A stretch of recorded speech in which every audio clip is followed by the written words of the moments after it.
China views us as an adversary. From their perspective, the U.S. is a declining nation. Each generation has been getting softer. And they look at us as we sit around and make up reasons to be angst-ridden.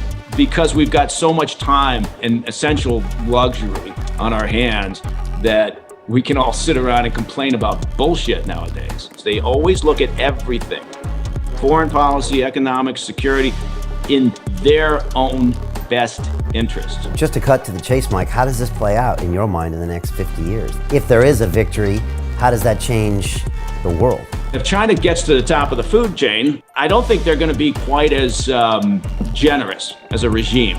The essence of any nation is to look out for its own nation, and that means aggressive intelligence gathering services, because if you don't do it, they're going to do it, and in the long run, somebody pays, and you might not get your latte anymore, and you might be speaking Chinese if we don't do our jobs. It's the companies that you tend to have to worry about in terms of the collection, but if people knew just how much of their information was accessible, they'd be shocked. Words are violence, so bullshit. Words aren't violence, right? The First Amendment in the US protects all forms of speech. So you may not like it, but I have the right to say it. If you remove that, right, and suddenly the mob rule tells you what you can think and what you can't think, then we're no different than, Putin and his regime, or Xi and his regime. And all you have to do, and I tell my kids this all the time, and I think they're starting to believe it, is just work that much harder than everybody else. Just work a little bit harder than everybody else. My job is not to raise average children. You want to leave this world knowing that you've left others on here who are capable of moving the ball forward to some degree.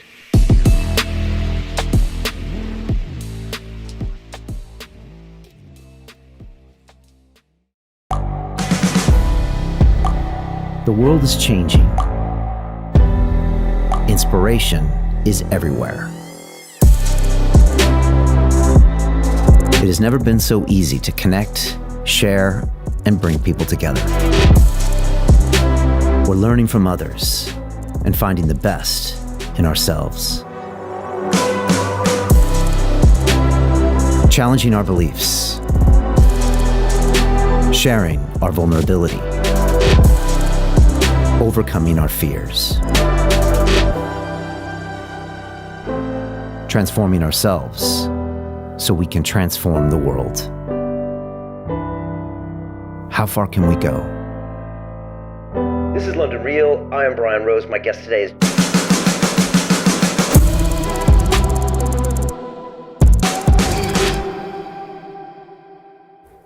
This is London Real. I am Brian Rose. My guest today is Mike Baker, the former CIA officer, security expert, and author.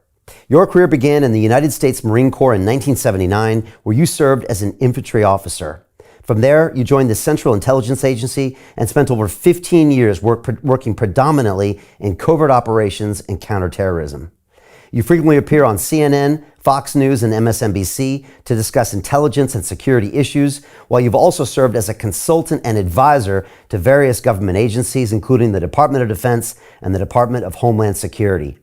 You're the host of the popular TV series Black Files Declassified, where you uncover the truth behind some of the world's most intriguing secret government operations. And your latest book, Company Rules, or Everything I Know About Business I Learned from the CIA, outlines the 9 principles you learned at the agency that can help any business to grow and prosper. Mike, welcome to London Real.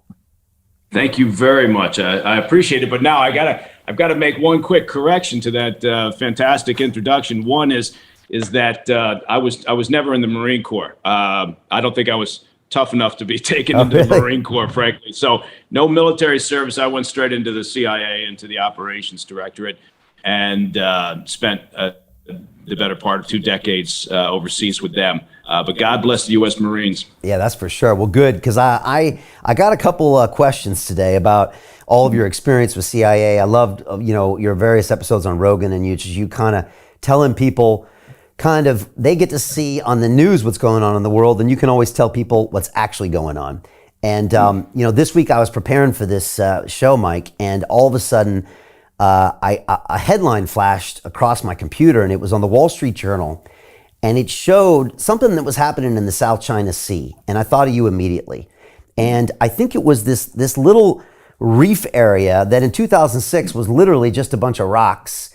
And then when you look at pictures of it now, it's been built up into this, what looks like a highly well-made military base, complete with like a runway. I don't know how they filled it on there. Looks like they built up and created land from this reef. And now China's got this outpost there, and they did that, I guess, under everyone's nose. And I don't know if you've seen these pictures. We're actually flashing a few on screen here, but I'm just wondering, like, when you see something like that, what does that tell us about U.S.-China relations, about what's happening in that area, maybe even about this long-term mindset of the Chinese? And what were your thoughts on that?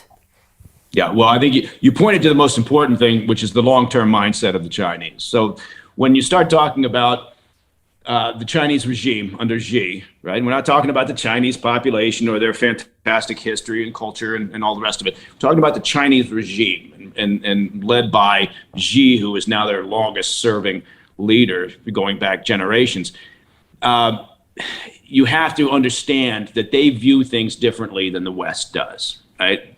The US, the UK, the EU, everybody's got attention deficit disorder. So we all, like chasing the next, shiny object like a bunch of raccoons. And the Chinese look way down the road, right? Their view is much, much longer than ours. And that's the first thing you have to understand. The next point that you raise is they have been doing this literally, as you pointed out, literally creating small islands for military purposes in the South China Sea out of almost nothing, the barest of reefs, and then building those sites up. And why are they doing that? In part, they're doing it because for decades they've been frustrated that the U.S. Has been essentially responsible for the open seas in South China Sea. So in their mind, the U.S. in particular and our allies have been playing in their neighborhood. They consider that their turf and have for a long time. So they've been upset ever since essentially World War II that, we've had a presence there. And their goal is essentially to get to the top of the food chain. And they're very pragmatic about how they're going to get there. For decades, they've jump-started their industry by just hoovering up economic intelligence and basically espionage, stealing information, not just from the US and the UK and our allies, everyone. It doesn't matter who.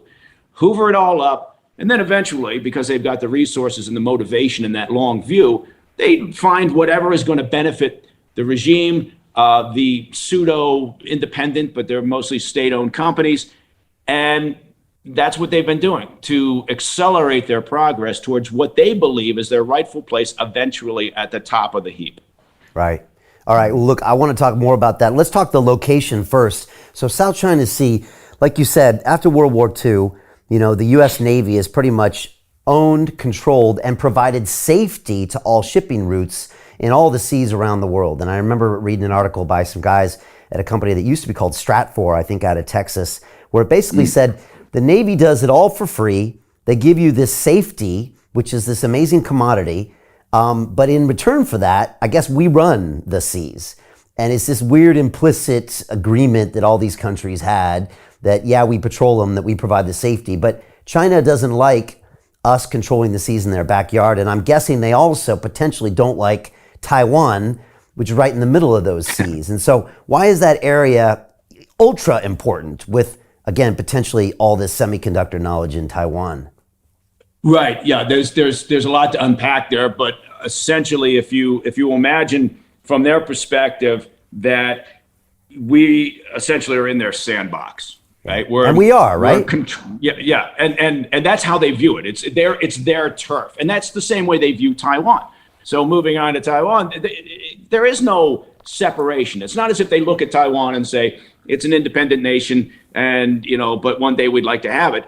They look at it and think, you're an errant child, who threw a fit and ran away, and now we're bringing you back into the fold. And that timeline, I would argue, has been accelerated by Xi. I don't think Xi has any intention of stepping down eventually, whenever he does leave office, without having brought Taiwan back into their control, into their fold. And so I think you can look when you say, well, what's the timeline for them taking action on Taiwan? I think you can look at it in more immediate terms and just say, well, what does Xi's health look like? What does Xi's tenure look like? Because I just don't see him fading off into the sunset without him accomplishing what he considers to be a primary goal. Interesting. All right. So all of these are parts of them trying to reclaim that territory back, potentially bring Taiwan back in the fray. How is their Navy, by the way? Larger than the U.S. Navy at this point, just in sheer number of vessels, of ships. And they've been, look, their aggressiveness in building out their military over the past decade, longer, but particularly over the past decade, has been impressive, right? They, and again, with this single-minded notion that, it's not as if they're preparing for a hot war necessarily, but they are looking at the point where, from their perspective, the U.S. is a declining nation. That's kind of how Xi and his cronies imagine this and view this.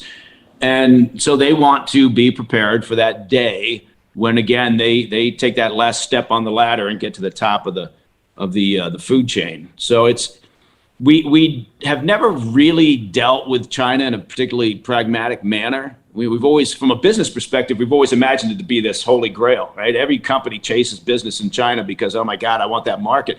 And so a lot of those businesses are willing to look the other way when it comes to all the human rights abuses and the fact that there's no rule of law.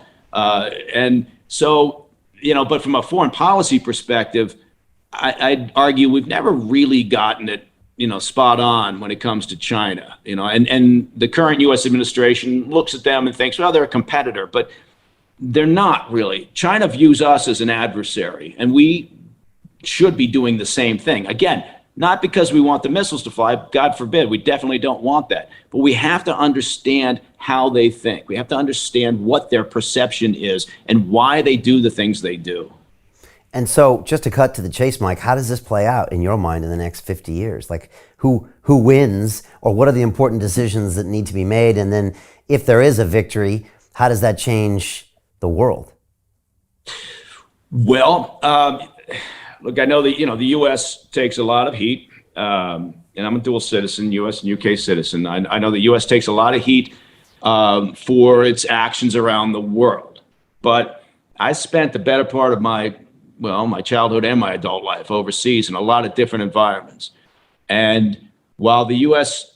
under various administrations at times makes mistakes, there is a self-correcting effort. There's an effort to try to do the right thing. And I know it sounds like I'm just making shit up, or it's through rose-colored glasses or whatever, but there is a sense that they want to do the right thing, whichever administration's in place. Sometimes that doesn't work out, but then there's a correction. So I guess what I'm trying to say is, if you imagine that that's not the U.S. at the top trying to do the right thing, or trying to establish and maintain peace in various parts of the world, or pursue democracy, sometimes that doesn't work out, then it's China. And if China gets to the top of the food chain, then I don't think they're going to be quite as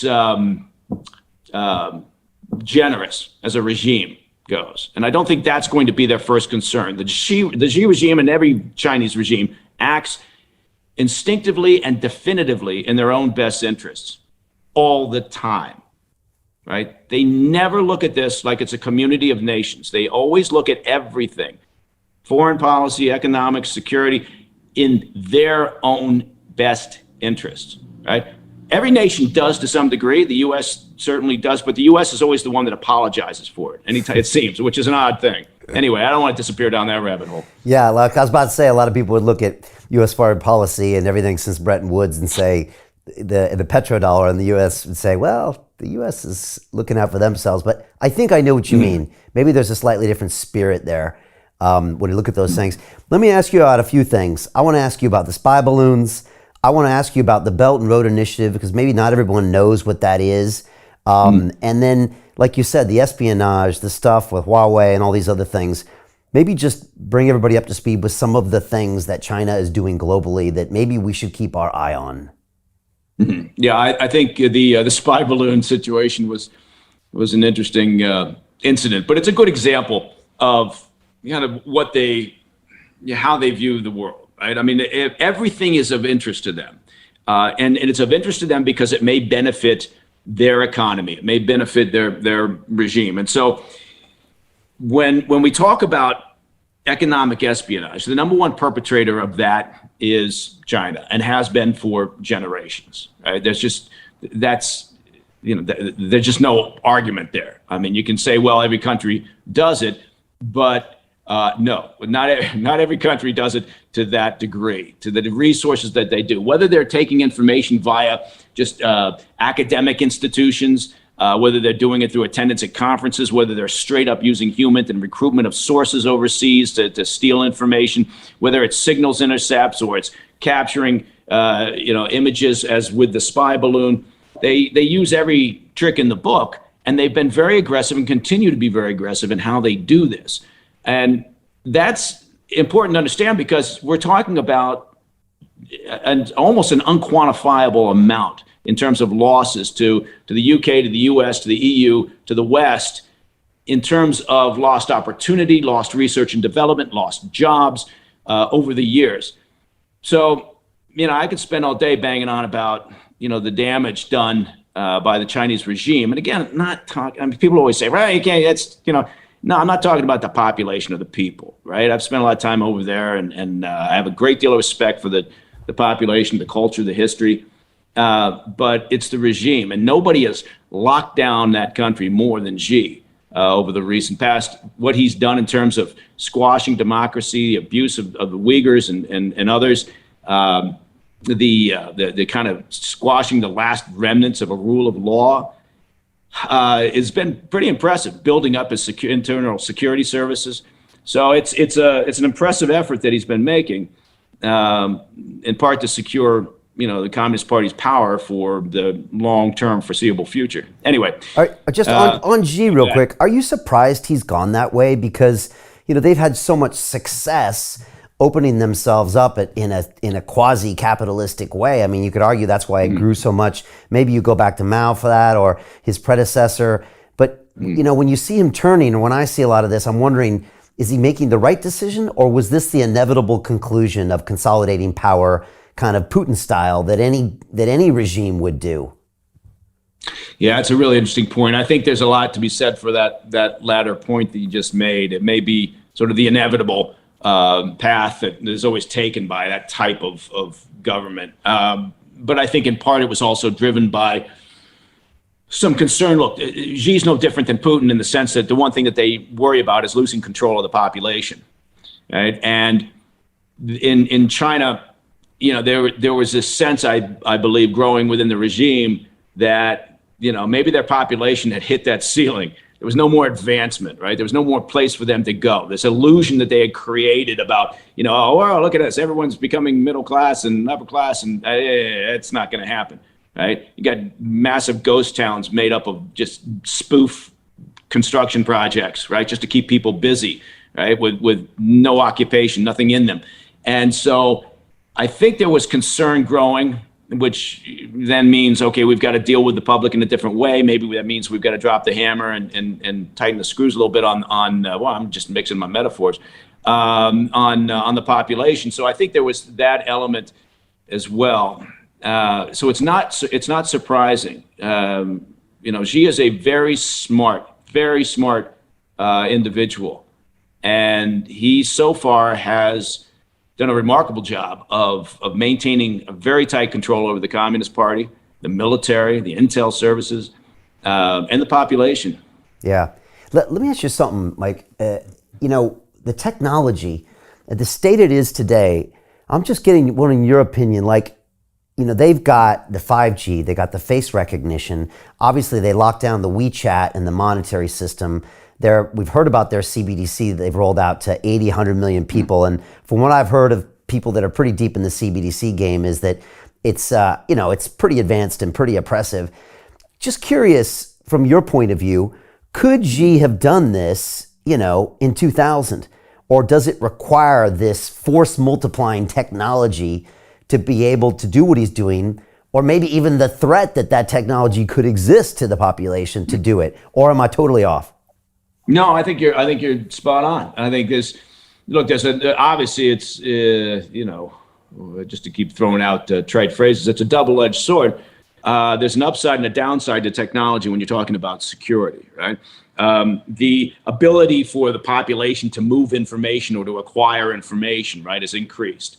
But the ability to monitor, to surveil, right, the population has exponentially increased, right? So the ability to gather information on people, I mean, if the average person out there, whether it's in London or Washington, D.C. or Melbourne or wherever it may be, if they knew how much data was available, right? And I'm not just talking to governments, right? The corporations are much more efficient at this, right? They're much better at this. So governments, for the most part, can't organize panic in a doomed submarine. So I think it's the companies that you tend to have to worry about in terms of the collection. But if people knew just how much of their information was accessible, they'd be shocked. I saw some poor reports recently talking about how, law enforcement and government can get specific intel on a specific person and a specific phone number, and that's fairly easy to get and has been done. I don't know if it was some stuff that came out about the FBI about that. Facial recognition technology, is the public are we oblivious to how far that's really advanced? And I know in China, or at least I've heard in China, that it's everybody is being tracked by facial recognition pretty much everywhere, and it's all woven into the social score, the CBDCs, which really controls the population. What can you tell us about that tech?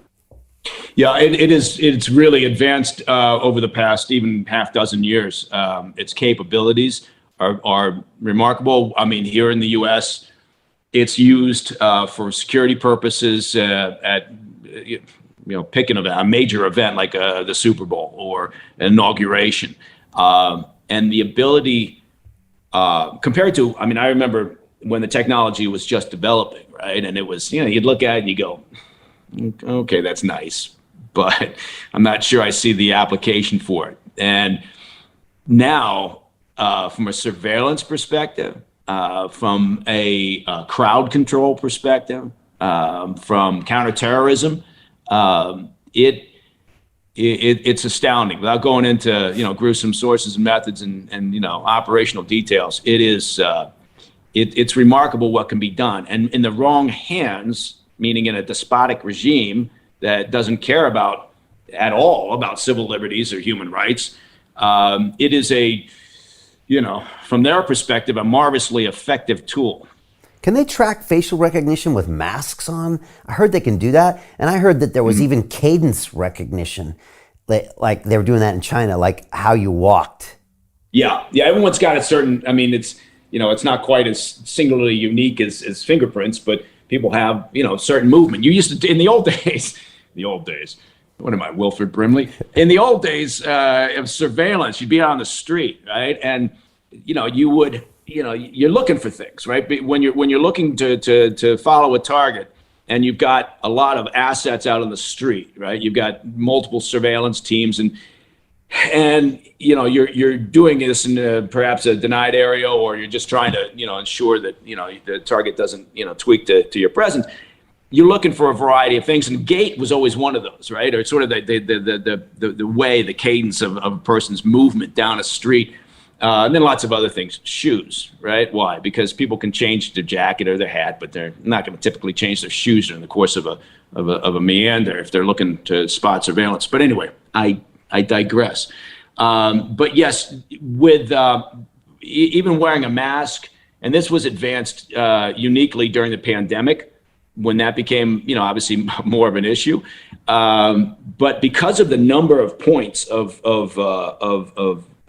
recognition, because of the data set that they use when they're collecting on an individual's face, even with a mask, and now a full overhead mask, that's a different story, but I'm talking about, just your standard face mask from the old pandemic days, then yes, you can still maintain contact with the target. That's scary. So it's eyes. It's kind of like all eyes recognition and distances and that type of thing. Well, that and there's ears and there's a lot of things going on because it collects an astounding number of points of identification that combine to make a unique target profile. So it's interesting. It's I would argue again, just like with use of information on individuals in the wrong hands, there's a reason for it from a security perspective at times. I realize that people are always leery of any government. Doesn't matter whether it's the U.S., the U.K., anywhere, right? People are always leery of government, and rightly so. Right? You should be somewhat cynical. But from Xi's perspective or from Putin's perspective, they don't have anywhere near the capability that the Chinese regime does. But it's a very powerful tool. I read this article a couple weeks ago that a bunch of lawyers were denied access to Madison Square Garden. And the reason they were denied access is because they were members of a law firm that was suing the garden. And apparently some guy that owns a garden, I don't know, he's some kind of mogul dude. And he was just pissed off for their various lawsuits against the garden. And they were literally stopped, like with their kids, going to see like Annie or some, whatever show. And like Paw Patrol. Yeah, exactly. And they wouldn't let him in. And they're like, what are you talking about? And they took their pictures from their law firm bios and they wouldn't let him in. And I was like, I had no idea that private sector had access to that and that it could actually take action and they could track people that quickly in real time to literally stop them at the gate. But they were doing it. Yeah. That's bullshit. When you talk about uses, of the information like that, my kid just wants to go see, Stars on Ice or whatever the hell that used to be called. But you think about it. Private business, casinos. Some of the best, corporate security is within the gaming industry, and so that sort of capability is certainly in use, within casino operations. Okay. All right. I just want to finish up with China. And again, I agree. I'm not trying to go off on the Chinese people and culture. It's a beautiful thing, but I just want to know these other issues. The spy balloon. Well, first of all, the espionage, if they do so much of it, Mike, does it mean that there's a good ROI on that? And should we, when I say US, UK, I'm a dual citizen as well, does that prove we should be doing more if it really has a return on investment? Well, I'm not saying we don't do more. We just don't go into any details. And look, you should always hope because people always say that to me when I talk about what the Chinese regime does or what the Russians are engaged in, or the Iranian intelligence, which is very good. And people always say, the U.S. does it too, or the Brits do it too, or whomever. And I'm thinking, well, shit, you better hope they do, and you better hope they're the best at it. Because this world, it doesn't exist as a community of nations. People always make that mistake that we're all going to sit around and, sing songs together and unicorns are going to flying out of our asses. But it's not the way it works. And so my point, I guess, is always that we better be the best at it. Now there's a different approach, which is where the playing field is not level, and that is that. And again, people are always going to say, that doesn't sound right. I think you're not being truthful. But this is the way it works in the U.S., in the U.K., and elsewhere. When you collect intelligence, you don't have a remit. Your remit is not to collect intelligence to support your economy, right? So if I gather information about a particular U.S. company that's being, I can't go and provide that and say, hey, look, you can jumpstart your research and development. We've got some great intel, right? Because there's a firewall built up. Right, that says we're not going to screw with the free market system, and that would privilege one company over another. Okay. Whereas the entire remit in a place like China, and China's not the only place, there's a lot of countries that do this, where their intel service is essentially, a subcontractor for their economy, and so they're out there, helping to hoover up information and then shoving it into the private sector or pseudo state-owned companies to help them advance the ball, right? And so there's a difference there. It's a subtle difference, but it's an important difference because it means the playing field again isn't level. Are they trying to get in our face a little from a PSYOPs perspective? The balloon. They must have known there was a chance of us finding out.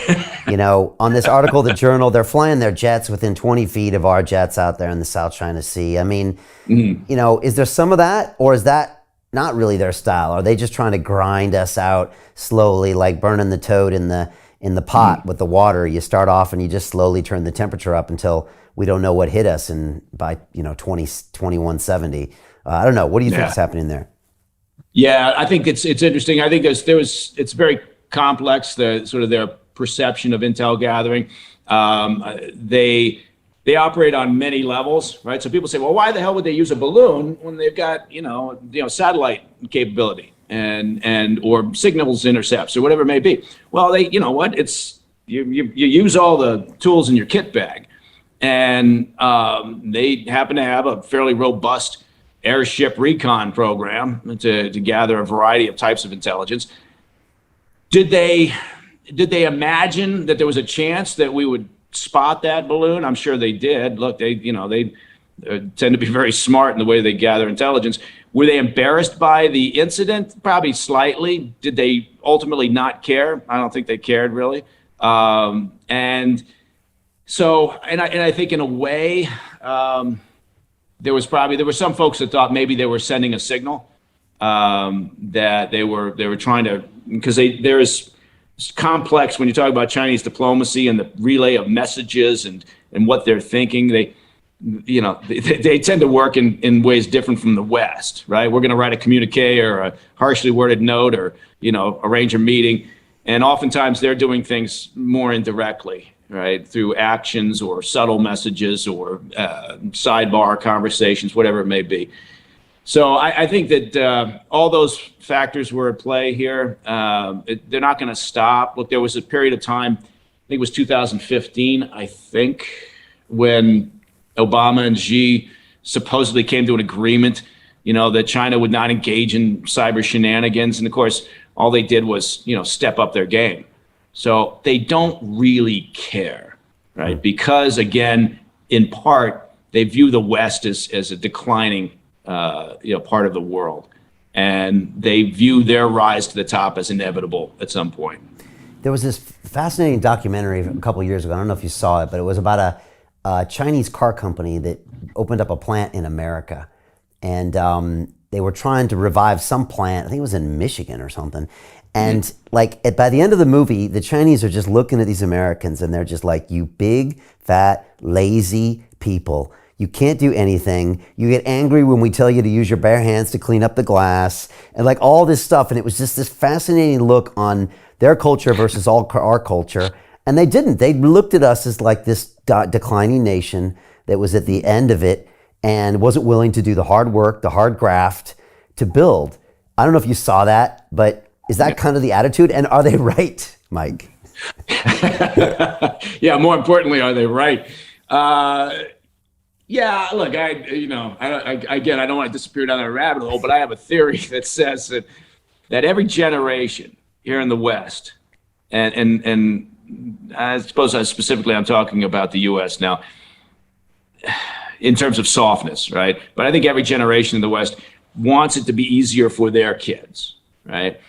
So, my grandfather came over from Russia. He was a very hard individual, a very difficult, he was basically a douchebag. But he wanted it better for his kid, my dad, right? My dad was the world's greatest man. I will never meet a person better than my dad. I will never do that. But my dad wanted it better for me.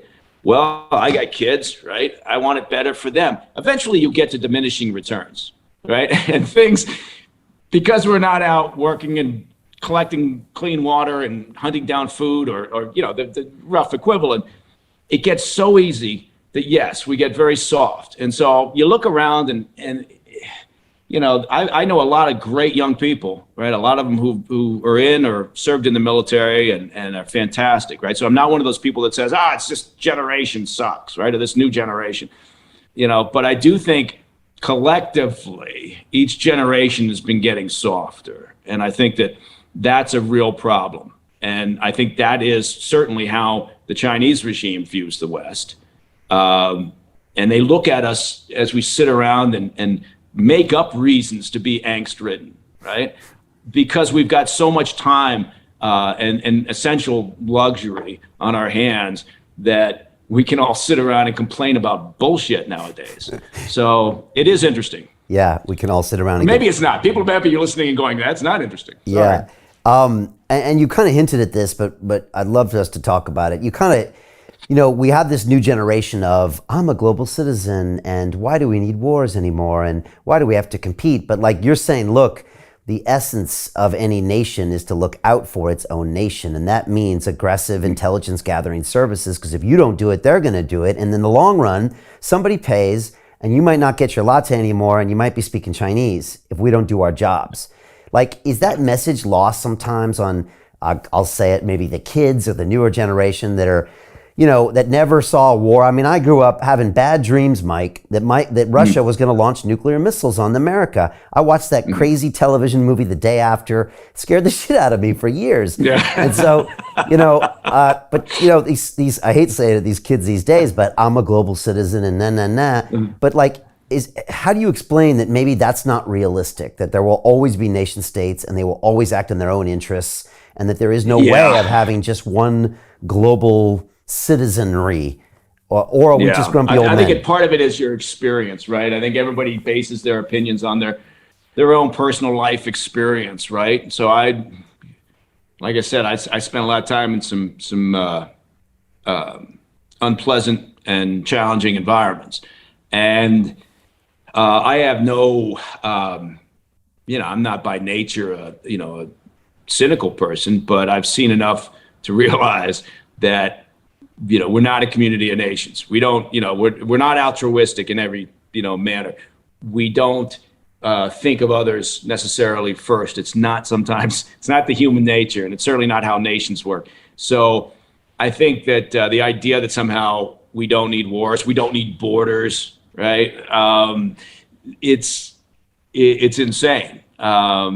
But it is, I get it, because it's a product of what your own personal life experience is. And if you've seen a lot of shit, then you tend to be a little bit more maybe pragmatic or realistic and a little less, idealistic.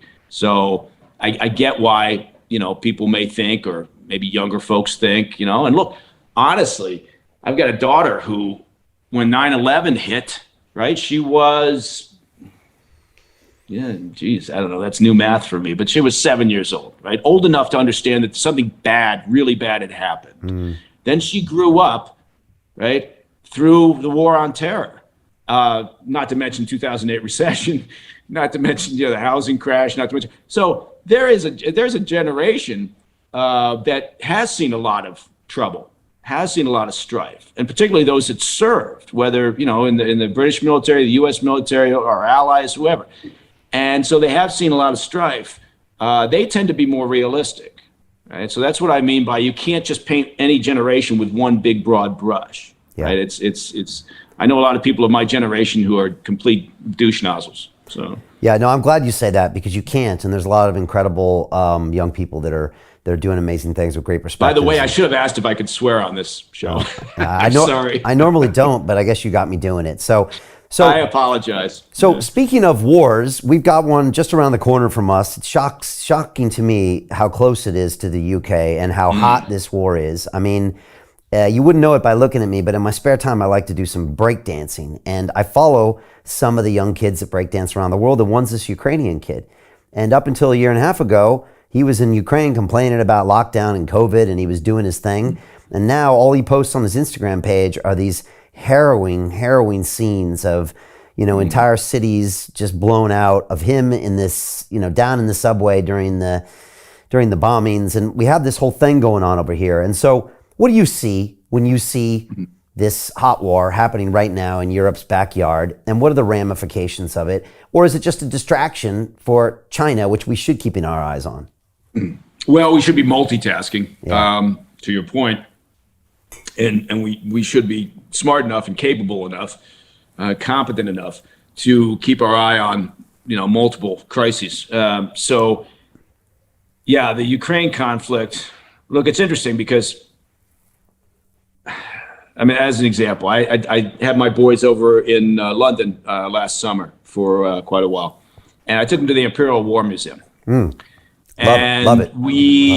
It's a great museum. I tell people all the time, if you're getting anywhere near London, make sure you go. And But their World War I exhibit in particular. We were walking through, and the Ukraine conflict was obviously going on. The Russians at the time were blockading wheat shipments. So there was, some real concern over potential starvation problems, obviously, and not to mention just sort of this idea that it was becoming a war of entrenchment, attrition. And so we're walking through, and I'm trying to talk to the boys, and they're sharp, but you're trying to get them to understand, right? What's old is new again. Life tends to repeat itself in patterns. And here we're looking at this World War exhibit, and they're talking about the starvation and the lack of food. They're talking about the war of attrition and the fact that they're fighting and making maybe, gaining a couple of yards in the course of a month. And you're trying to explain how bizarre it is that we're now right back into that type of conflict. Nobody saw a ground war in Europe with trenches. They got trenches, don't they? They have trenches. With trenches. I know. Yes, it's absolutely insane. But I'm not sure. At the end of the day, I'm certainly not smart enough when you start theorizing on where it's all going. Putin doesn't seem to mind the idea of a war of attrition. I suspect that he and his cronies think that's the only way they're going to win this, is by grinding down the West to the point where we do lose interest or get distracted by something else, give up on the level of resource, which is astounding, that is being provided to the Ukrainians. So nobody's really talking about an exit ramp or a pathway here. And you could argue that, look, nobody here, at least in the U.S., where everybody's waving Ukrainian flags and they've got Ukrainian bumper stickers and we stand with Ukraine. Well, of course we do, because they're incredibly brave and that they're putting up a fight that nobody saw or thought was capable. But at the same time, when the Russians took Crimea, nobody gave a shit over here, right? Not even the administration, really. And they didn't really care that there were Russian troops in eastern Ukraine for all these years. So, now we do care because we like our stories simple, right? It's like a movie script. And so we want to be able to follow it. And this is something we can follow. But I don't know where it goes to. The U.S. public in particular doesn't have a lot of patience. And so I'm not sure where this ends unless Zelensky and Putin show an interest in something other than total victory. Because I don't see the Russians ever leaving Crimea. Yeah, I don't see that happening. For me, it seems that the U.S. just loves this because it's a great tool to irritate what is still an enemy, which is Russia. Albeit less powerful than they used to be, they still are a thorn in the U.S.'s side. And now they can actually do it because they got someone willing to fight a proxy war and give them some money, right. And they can really make it difficult. I mean, is this Putin's Afghanistan to a certain extent that we were in? I mean, this is going to cost them a lot of bandwidth, a lot of political capital, and all we have to do is write some checks, and it's going to be irritating for him for 5 more years or however long this lasts. So that's one question. I will let you answer. The second thing is, I've had a couple guests on my show that had some CIA experience, like Andrew Bustamante and even Jim Rickards, who spent some time, I think, consultant for the CIA back in the day. And they said, look, this is a propaganda war happening right now in America and the UK that Ukraine has a chance or they're fighting a good fight. But the reality is that's not happening, and Russia will just grind this away. And it's only a matter of time before Russia is successful, and they're not going to get out. Also, because Putin just doesn't have any choice. So I don't know. I'm just curious what you think of some of those narratives. I do look at the news now with like askance now, because I'm reading the Times of London and, well, the New York Times. I don't even know why I read that thing anymore, but I do. And I'm always thinking, this feels like a narrative. It always has this, it's a hopeful thing and they're going to make it and they're the freedom fighters. And it feels like it's being spun to me in the West of what's happening in Ukraine, and the reality is a different picture. Yeah, there's definitely a narrative, right? Yeah. And Zelensky has done a great job of capturing and framing that narrative. Yeah. And with a great deal of top cover support from the West media. But I think that the hard truth. To continue watching the rest of the episode for free, visit our website londonreal.tv or click the link in the description below.